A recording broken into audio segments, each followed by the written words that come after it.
কোরআনকে প্রশ্ন করুন, কোরআন বলো জাহান্নামে যাওয়ার কারণগুলো কি কি।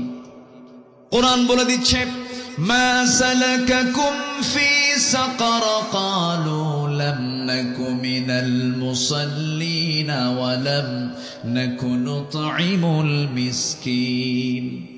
জাহান্নামবাসীকে বলা হবে, ও সাকারের অধিবাসী। সাকার একটা দোজখের নাম। দোজখের নাম মোট কয়টা বলেন? বলেন কয়টা? 7টা। মোট 7টা দোজখ, এর মধ্যে সাকার নামক একটা দোজখ।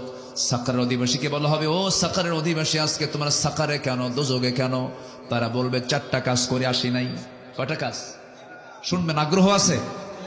নাম্বার 1 হলো নামাজ। আজান শুনেছি খুব সুন্দর করে, মুয়াজ্জিন আজান দিয়েছে, আজান শুনেছি, মসজিদে যাই নাই, নামাজে আদায় হয় নাই, নামাজে হাজির হই নাই, আজকে সেই জন্য আজকে আমরা সাকার নামক দোজখে। তাহলে চিন্তা করে দেখুন, জাহান্নামে যাবার 1 নাম্বার কারণ হলো কি? ছেড়ে দেওয়া। বলেন নামাজ ছেড়ে দেওয়া। তাহলে আজকে আমার দেশের সবচেয়ে বড় অপরাধ কি হচ্ছে বলেন? কি ছেড়ে দেওয়া? নামাজ ছেড়ে দেওয়া। এই অপরাধটা বড়, সবচেয়ে বড় অপরাধ। এই চিন্তা কারো নাই, এই চিন্তা নিয়ে কেউ কথা বলে না। অথচ আল্লাহ রাব্বুল আলামিন বলছেন রাষ্ট্র গঠন করবা, 4টা আইন দিচ্ছে। 1 নাম্বার আইন হলো তোমরা রাষ্ট্র গঠন করার সঙ্গে সঙ্গে জাহান্নাম থেকে বাঁচার জন্য জাতিকে নামাজের ব্যবস্থা করে দিবা। জোরে কোন সুবহানাল্লাহ।